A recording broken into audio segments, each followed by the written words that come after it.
Good morning, Gateway Rotary. Morning. Happy day. Here we go. Can you turn that up a little bit more? I wish I could. I can talk more from my diaphragm.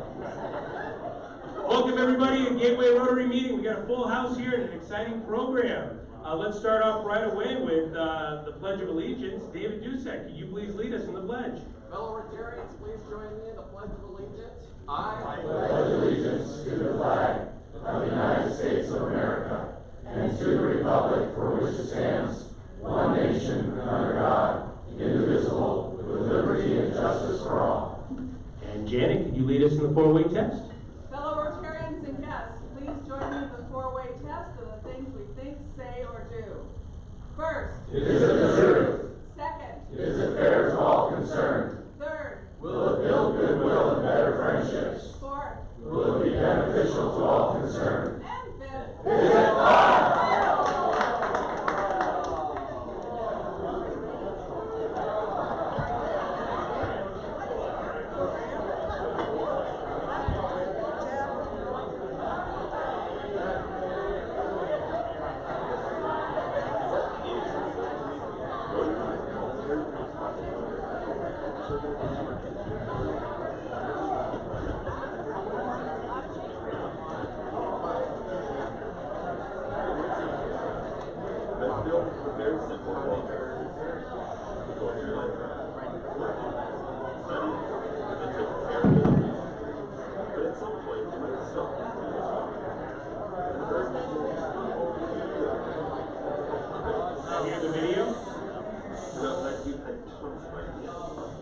All of them might not be the most complex or the most developed, but it's the thought that counts.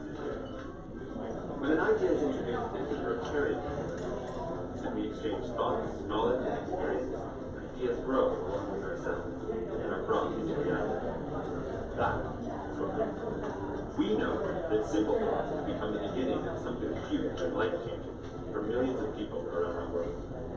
For us, it has led to projects like local mentorship programs, providing clean water, building schools, disease awareness campaigns, scholarships, exchange programs, weeks for cancer patients, teaching kids karate, providing medical care, blood donations, fighting illiteracy, protecting mothers and children, and emergency food supplies. And to think that our first project was a public toilet, and now we're on the brink of eradicating polio. We believe that with the right people, the smallest thing can make a huge difference. So when you feel the spark, remember Rotary. So some of you may not have heard the whole video, but a couple things on that is really that if you have a spark, you have a new idea, keep it in mind and try to pass it around. You might not have all the skill sets as you saw with the first person who got electrocuted to build the house, but collectively we've got the people that we can do some stuff together. The other thing is that really this is how we're able to get stuff done as our group. And kind of leading into the BBB, that is really the event that we're able to produce on that. Hey, back row, how you doing back there? How's it going? Yeah, party on. All right. Sergeant at Arms, please keep people quiet. Thank you very much. All right, with that, we're going to move right into visiting Rotarians. We have the Assistant Governor from the Lacey Club, Bill McGregor. Let's hear from Bill. And do we have any other visiting Rotarians? You want to say hello? Sure. Caleb Sommerfeld, Kingston North Kitsap Club, visiting. Yeah. Caleb's great. And Caleb does a great job with the newsletter and everything that he does to contribute to the district, and we really appreciate having Caleb here, so thank you very much for coming down. Any other visiting Rotarians? All right, we're going to move right on to some guests, and I don't have the name of the people who are hosting, so we have Carolyn here. So who's going to be introducing Carolyn? Carolyn is one of our presenters. We've got the presenters, and that's right. We've got them on here, so that's great. We have Caleb on the wrong sheet, which is good. So Michelle. Michelle's here. Great. Who's going to be introducing Michelle? Diana. All right, go ahead. Hi, I'd like you to meet my friend Michelle. She's a realtor in Florida, in Miami, but we wanted to move here, so. Welcome.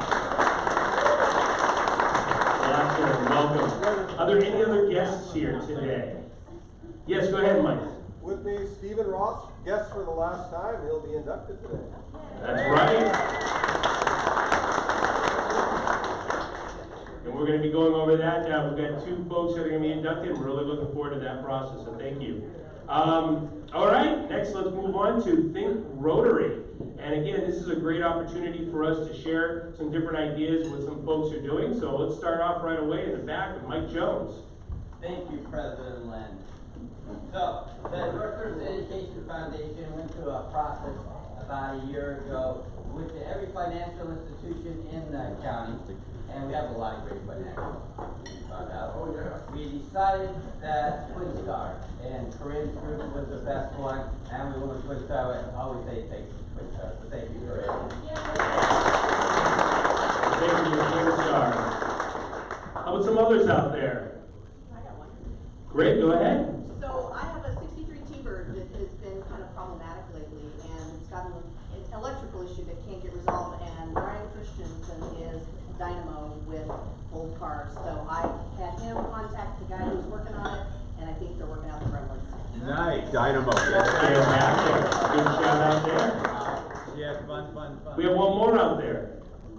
Yes, and Mr. Assistant Governor, Bill McGregor. So I had a couple of real estate transactions occurring in the last couple of weeks, and I requested Chicago title because I know people. Yeah, great shout out to Chicago County. All right, now we're going to move right into the Rotary Foundation Minute. And Nate, can you come on up? Let's hear it for Nate Peters. Hey, Nate.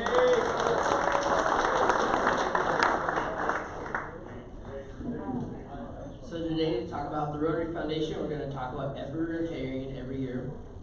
Every minute of every day, someone's life is being improved by a Rotary Foundation. Wells are being dug in India, blind children are using Braille typewriters in Brazil, toilets are part of improved sanitation in Sri Lanka, and dental treatment is available to the needy in Nicaragua. In a world where the divide between the haves and have-nots is growing, we as Rotarians must do our part and do good in the world. Contributions from every Rotarian to the annual fund every year are critical to making a difference in our world. When we talk about the different levels of giving in the Rotary Foundation, every Rotarian every year is a classification for those who give $25 or more a year to the annual fund at Rotary Foundation. So many of you today were receiving these dark blue stickers on your name tags. These are people who have given $100 to the Rotary Foundation this year. Thank you.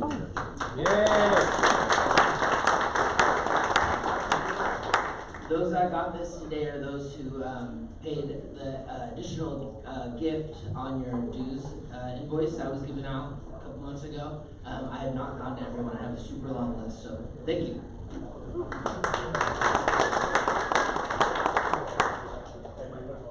Thanks so much, Nate. I really like this moment to give that recognition to the foundation, because that is, in essence, a lot of what Rotary does in general, and it's such a great contributor to us.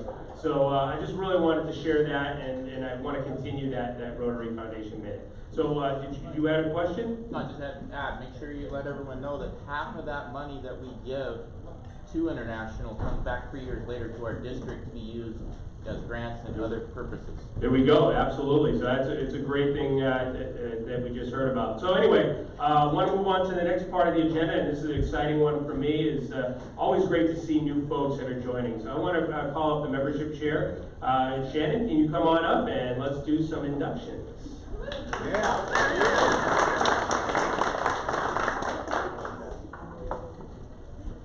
All right, good morning, everyone. If I could have John and his entourage join us, as well as Stephen and his entourage.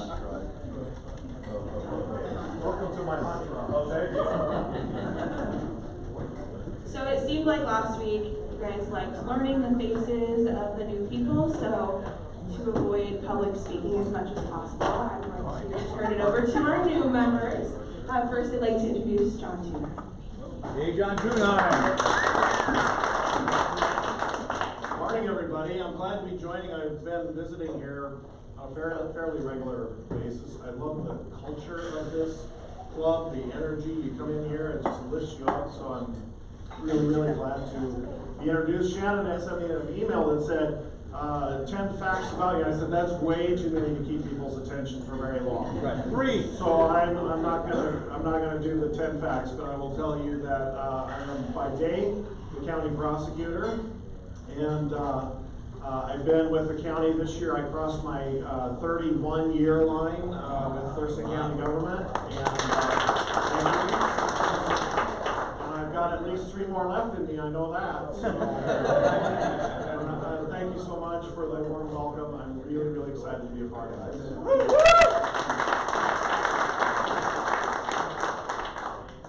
By night, he's Batman. Yeah. That's right. Good morning, everybody. My name is Stephen Ross, and I want to thank you all for, first off, being so welcoming within this club. I want to thank Mike Leonard as well. I feel like I'm having an Emmy speech here. Not with that one. Start playing the music. Similar to John, 10 facts, way too much. I've known Mike Leonard since I was a kid. That's a good fact. I'm the Labor Market Information Director for the Employment Security Department, as well as the state of Washington. During the day, during my personal life, I'm equally as nerdy. I've always wanted to be a chef, and so you all might benefit from some cooking during our social gatherings. So I will be happy to share. That's how I like to express myself. But most importantly, I just love the impact that this club has. I love the feeling that this club has, the fellowship. So I'm looking forward to being a part of it. Thank you. Yeah.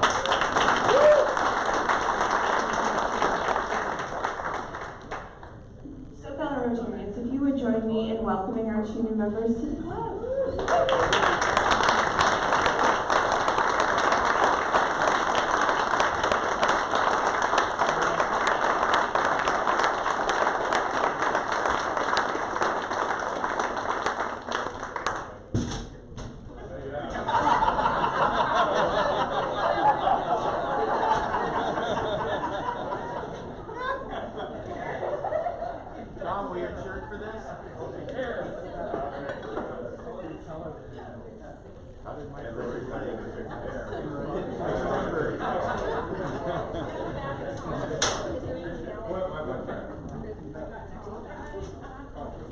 You get to stand back on the chair now.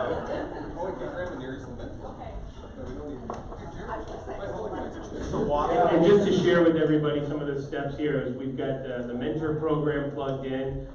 So each of the new members can have a mentor, and as well as having the person who represented them. So I appreciate that. Who's the mentor for your group? Tom? I'm the prosecutor's mentor. You heard it here, folks. Hi, everybody on TV. Yeah. That's right. Who's the mentor here? And the mentor here is Graham, and it's great to have that. So thank you very much for that. And what we just learned is I retired from employment security where he works 20 years ago. So we have something in common. Yeah, it's definitely. Besides And height. You guys are of the same height. All right, well, let's hear it again for our new members. At this point, I am going to welcome our Vice President, Amanda Bay, and we're going to get on with the main program. Amanda. Guten Morgen. Okay, so it is my pleasure to introduce our 2 presenters today. They are from the Washington State Auditor's Office. Woohoo! Somebody cut them off, switch them to decaf. Carolyn Cato joined the office of the Washington State Auditor in 2001 and has conducted audits on both local and state governments. She currently serves as the Senior Performance Auditor and worked on various performance audits related to career and technical education, regulatory reform, Washington State Ferries, and workforce development. Most recently, she led the Emergency Management Performance Audit. Carolyn graduated from, wait for it, St. Martin University with a bachelor's degree in accounting. She enjoys spending time with her family, volunteering in the community, and cooking. You need to talk to Steve. Right. All right, and with her today is Hannah Febach. She wrote it phonetically for me. Hannah joined the Office of Washington State Auditor in 2017. As a performance auditor, she works with local and state government agencies to help them increase effectiveness and efficiency. Hannah believes the government best serves the public when programs and policies are reviewed regularly through the lens of democratic governance. She holds a bachelor's degree in political science and women and gender studies from Pacific Lutheran University. And a master's degree in public administration from the Evergreen State College. Go Billy Ducks. In her free time, she enjoys running, cooking, and mentoring with her partner Cody. So please welcome the presentation. Yay!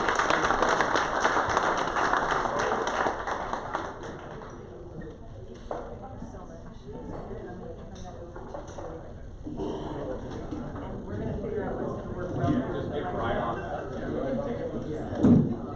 Perfect, because I'm more of a person who likes to move around a little bit. So thank you so much for having us here today. I'm Carolyn, Cato, and this is Hannah here with me, Febach. And we're both performance auditors with the State Auditor's Office. Amanda, thank you for that nice introduction. We are here today to share with you the results of our performance audit for the state's Emergency Management Division. And we wanted to start out just by telling you a little bit about why we decided to do this audit. And it was really due to the importance of emergency response efforts in our state. How many of you remember the Oso landslide that happened? Show of hands. So there are a lot of you that remember that event. So after that event occurred, the governor established a commission to be able to identify the lessons learned from the emergency response efforts there, and then to be able to look at recommendations on how the emergency response efforts in our state could be further improved. And so we followed up on 2 recommendations from the commission's report to be able to determine whether roles and responsibilities had been further defined, and to be able to see if there were opportunities for further improvement in the resource management process. So Hannah's going to start us off today with giving us an overview of emergency response efforts in Washington and across the nation. So before we jump into what our audit looked at, it's important to understand a little bit more about the emergency response process. Because if you're not familiar, it's pretty complex. There's a lot of different stakeholders involved and different levels of government. And so just briefly, when an incident occurs, local government is the initial provider of response services. So things like fire, law enforcement, or emergency medical services. And because few municipalities own all the resources necessary to respond to a disaster, it can quickly become overwhelmed. And when that happens, they'll first seek help from neighboring communities. They may even request help from the county, and then, if necessary, from the state. And finally, if the incident becomes too large, even for the state's resources, then the state will request aid from the federal government. For the purposes of our audit, there are a few key players that we needed to understand better. And the first is local governments. So like I said before, local governments are the initial provider of response services. But they're also the folks who are in charge of the incident scene. They're the ones who are making the requests for resources. They're also the folks who are on the hook to cover any costs. And then we have incident management teams. And these are groups of volunteer experts who have extensive experience in managing incidents. They elect to serve on teams, and they can come from places like local law enforcement, local fire, and they get deployed to disasters around the region. And so, for example, in a lot of our rural counties in Washington, those folks may have emergency management departments that have 1 full-time staff. And so when you have a disaster like Oso happen, that 1 staff person is quickly overwhelmed. So they're going to ask for some help from a team that's going to come in and manage that incident with them. And then the next is the Emergency Management Division. And this is the state's emergency management department. And under state law, they're responsible for creating and implementing a statewide emergency management plan. And they're also responsible for coordinating all the response efforts with everybody that's involved. And so our audit asked 3 questions. And Carolyn mentioned that we were following up on a couple of different recommendations in the Oso landslide report. And so our first 2 questions relate directly to those recommendations. And then through our audit work, we also found that communication was an aspect that kept cropping up. So we added that into our audit work. So I'm going to let Carolyn talk about our first 2 audit objectives.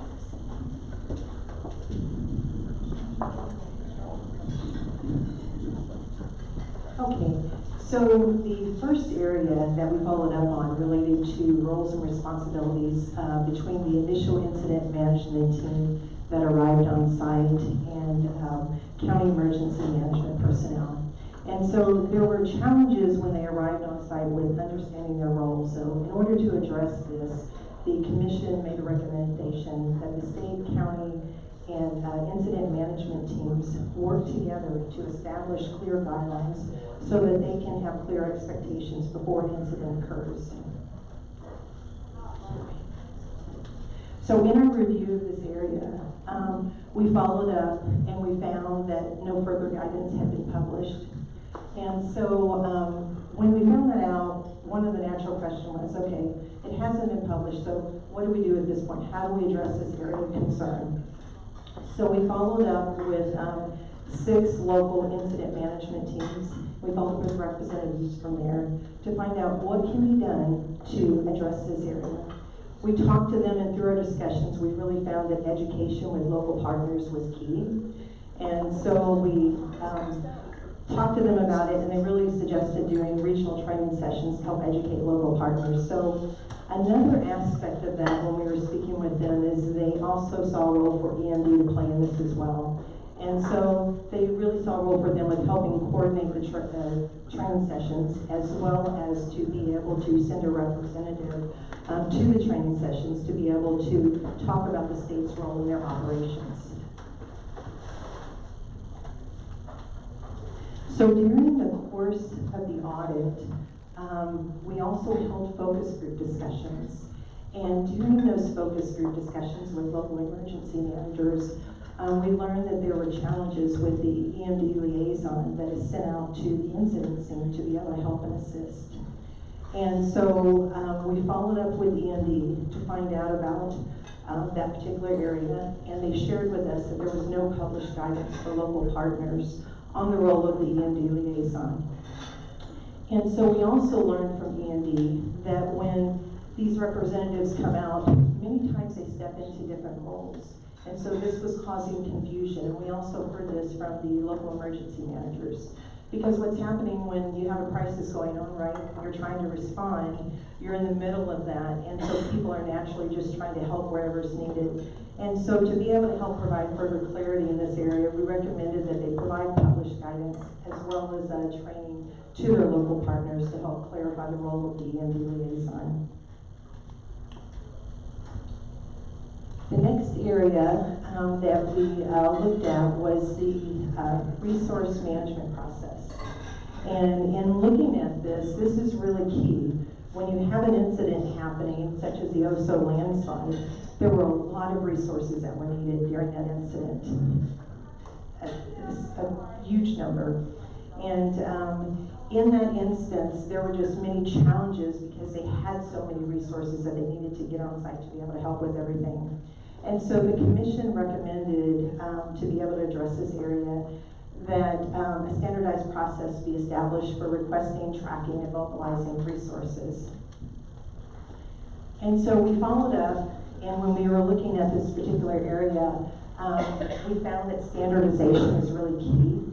And so the reason for that, and Hannah mentioned this earlier, is that few municipalities own or maintain all the resources that are necessary to address the various different threats that occur. And so having that standardized process in place really helps when you're having multiple people come from different areas together to be able to work effectively and to be able to respond to whatever's occurring at that time.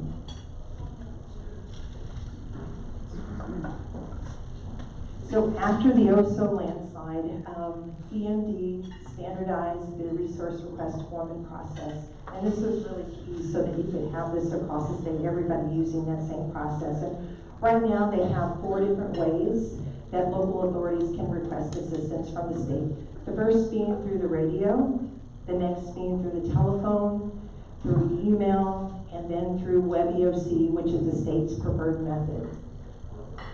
And with WebEOC, this is a web-based system that everyone has access to. And as far as local authorities, state, and as well as at the federal level. And it's used by the emergency operations centers to be able to see details of the incident that is happening in real time so that they know exactly what's going on at the different levels. And it's available to local jurisdictions at no cost. However, some of them do opt to actually purchase a separate license because they like to customize it for their own needs at the local level. So in our focus group discussions, one of the things that we found when talking with local emergency managers is that people experience challenges with using WebEOC. And so they had compatibility issues, software issues that they were having problems with.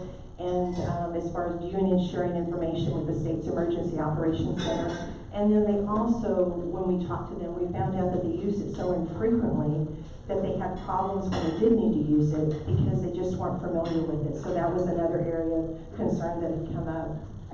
And so in order to address this, we recommended that they work with local jurisdictions to resolve software issues and to also identify more opportunities to use WebEOC more frequently so that they have greater familiarity with it.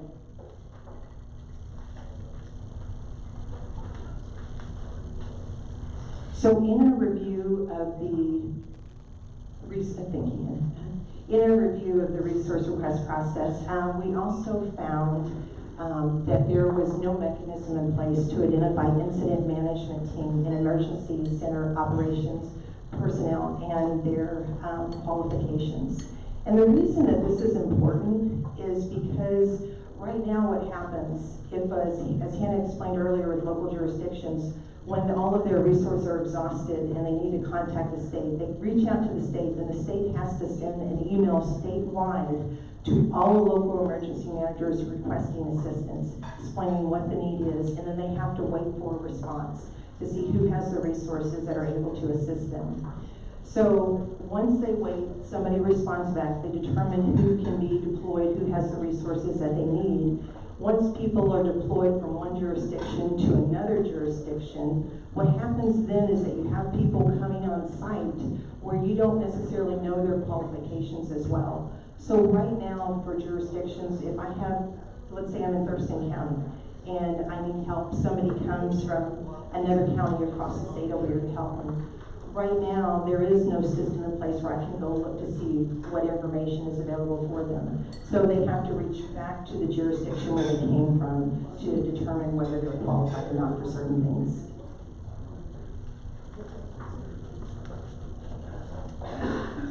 So one way to address this is to have a statewide credentialing program.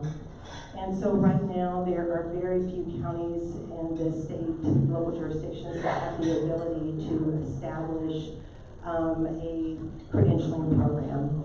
And so one of the, when we looked at this, one of really the key benefits of having a statewide credentialing program for both the all-hazard incident management team and emergency operations center personnel is that it allows everyone to be trained to the same standards.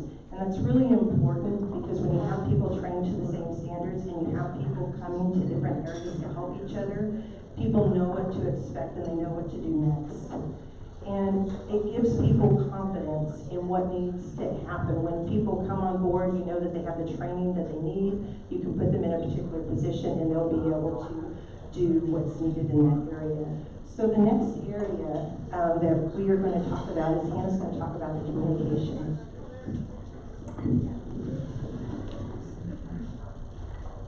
Thanks, Carolyn. And so in our review of those first two recommendations from the OSO land side, we spent an extensive amount of time with local emergency managers. And through that time, another issue kept cropping up, and that was communication. So what does the communication look like between the state and local emergency managers, both before an incident occurs and then of course during the response?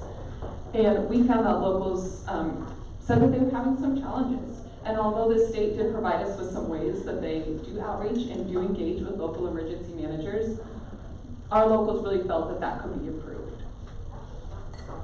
And you may wonder, well, why is that so important to emergency management? And that's because national guidance says it's a critical aspect. Communication is critical to emergency management. So I'm talking about guidance from FEMA as well as guidance from the National Emergency Management Organization. Both of those talk about effective communication being a key piece and really put the onus on the state to be the facilitator of those relationships. And so if you think about it, if you have effective communication happening both before an incident occurs, and then of course as it flows into the incident response, you're going to have a much more successful and less chaotic disaster response. And so locals really gave us some suggestions on how that could be improved. And one of the ones that I want to mention is that third bullet there that was to develop a regional coordinators program. And we've seen this in other states as well, but what this looks like is that the state's emergency management division would hire and retain staff who live and work in different regions of the state, who then would be focused on building relationships with local emergency managers and facilitating that communication. And what's important, if you remember back when I was first chatting, is that local governments are the folks who are in charge of the incident scene. But then you have the state who's supposed to be coordinating with everybody. Well, if you have to coordinate, but you don't have authority to tell people what to do, which is really the state's kind of task, then you have to rely on your working relationships. And a key piece, as we all know, of working relationships is communication. Certainly, yeah. And so just in summary, we made a series of recommendations to the state's emergency management division. We've talked through our different recommendations, but briefly, we want them to provide some more clarity on roles and responsibilities. We want some improvements made to the resource request process. And of course, we want some improvements made to communication as well. And that brings us to the end. We'd be happy to answer any questions you guys have. All right, we got time for 2 questions. We have 2 hands, so perfect. Wow. So, one of the challenges that face is that different local jurisdictions have different levels of financial ability to standardize all of this, right? And it's important to get, especially the communication in OSO, where you had responders coming from 2 different directions that actually couldn't see each other. How do you deal with that? And is the legislature willing to step up to help backstop, especially some of these smaller communities that don't have the heavy lift financial resources they need to help get some of this stuff standard? You know, excellent point. Everybody we talked to across the state when we did our focus groups, funding was always a big issue, especially in the smaller areas, people having to pull together their resources.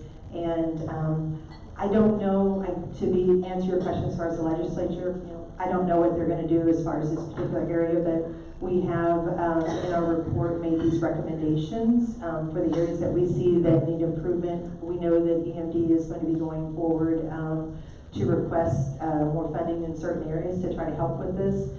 I know our state is constantly going through cutbacks and looking at different ways to do things.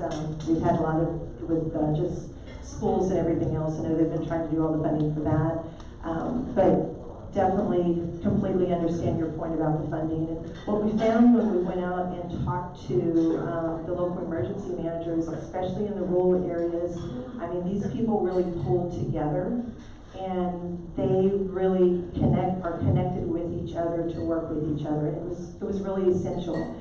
And when there is a crisis that does happen, you know, what we've seen just in our discussions with them, and I think Hannah would speak to this as well, is that this is a very tight-knit group, and people do pull together in time of crisis. And so for our first responders and our emergency management personnel, we really did see, you know, firsthand, I think, just through our discussions, some of the different challenges that they face.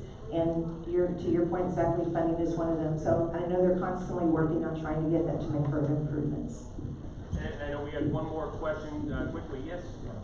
You talked about the qualification credentialing piece, and I'm assuming that fire and law enforcement generally have their own credentialing systems. Can you give us an example of where you found the biggest weakness in this credentialing issue and qualifications information?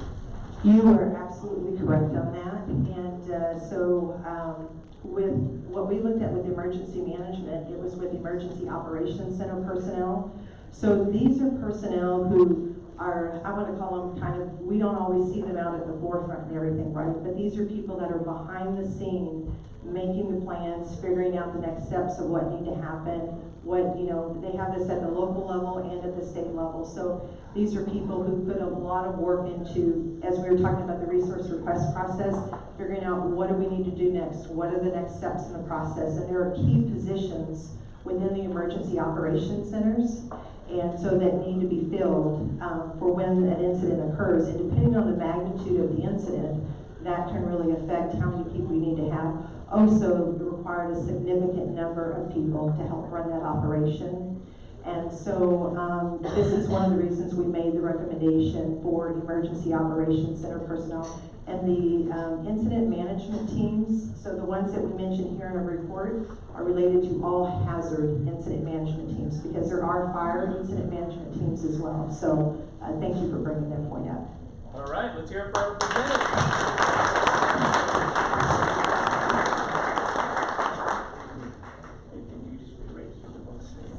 One of the things that we like to do, as our club knows, is we've got a partnership with Pleasant Glade Elementary, in which we present a book that's signed on behalf of our speakers. So these folks here are very important in saving lives. So we have Saving Fiona, the story of the world's most famous baby hippo. All right. So that's the book we're presenting.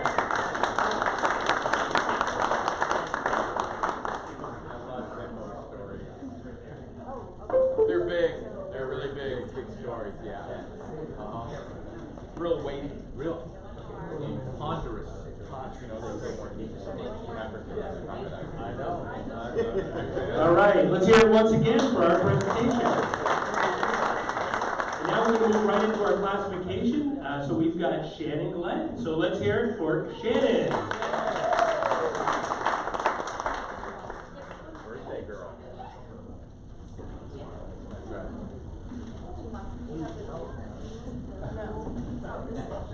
Good morning, everyone. Good morning.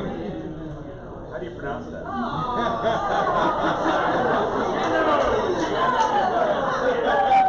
Well, that didn't work. I tried really hard, but my name is Shannon Glenn. Thank you all for having me. I'm very Irish, if you couldn't tell by that. So a little bit about me. This is a little bit about my educational background. I graduated from Aberdeen High School in 2012. Yeah, go Bobcats! I was part of the new class that went through the new high school after someone set the garbage can on fire in the men's bathroom. So I got to experience a brand new high school, which was pretty cool. After that, I was referred to as a lady choker. I played softball for Grace Harbor College, down in Aberdeen as well. Had a great time there.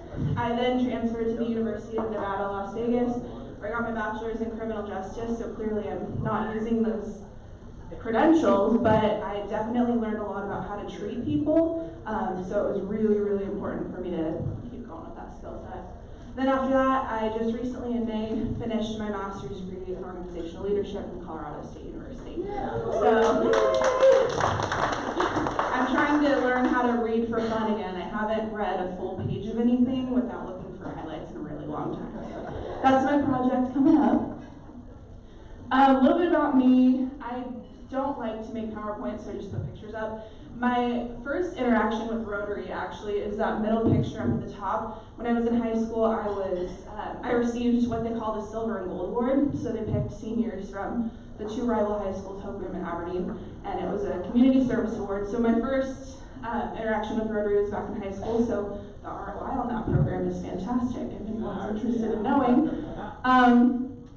I put that picture up at the top. I get hit in the head a lot, and if you can tell, that's what happens right before I get nailed in the face with a softball. I played softball for my entire life. I've just recently started coaching some girls. I coach for free if anyone's interested, needs a little one that needs a hitting coach. I'm happy to do that. There's another picture right below it. I'm the one that's falling off of the raft there.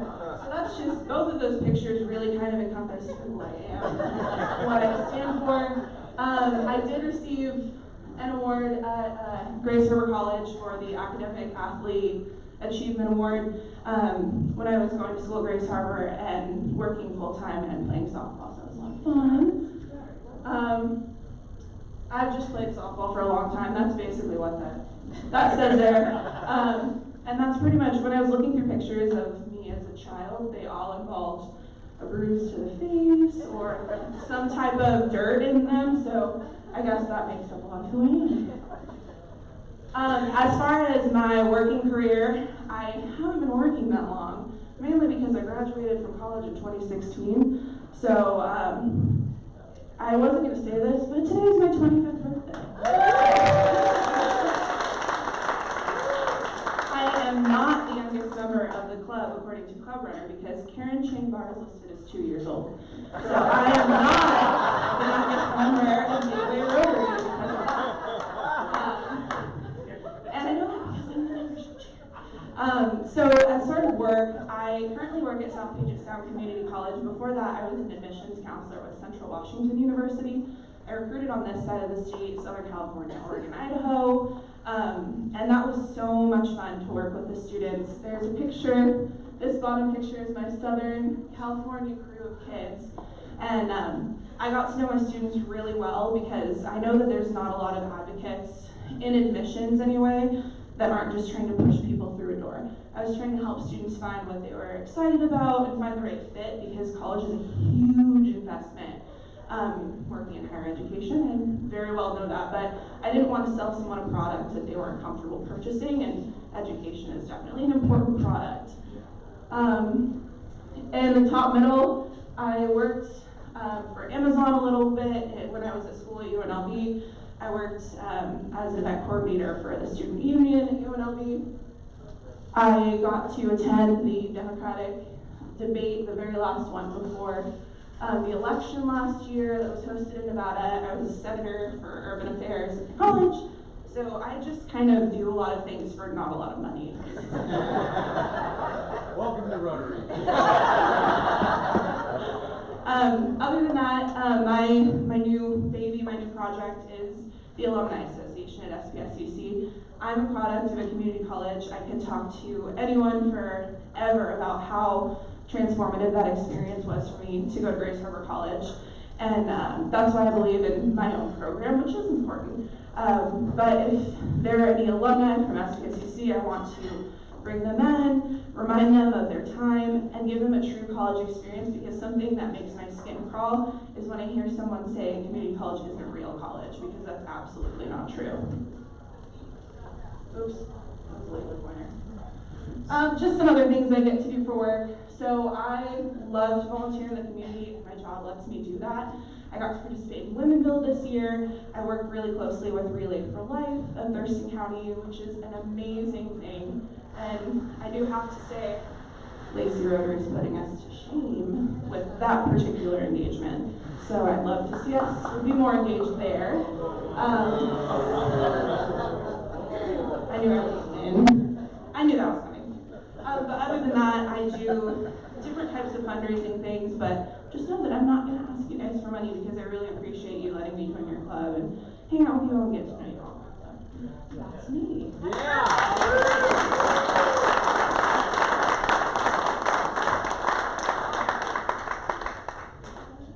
And we love these presentations, and it's great to learn new things. And what I learned today was Shannon's the second youngest club member to Karen, who is 2. And so Karen can't come in the bar anymore, is what I just understood in that conversation. Karen Bar can't, yes, right. Okay, next we got some announcements. Janine, you're on deck, so just hold on. I'll make one announcement here. So the district governor, so again, there is no Rotary meeting here next Wednesday morning. All right, everybody understands that.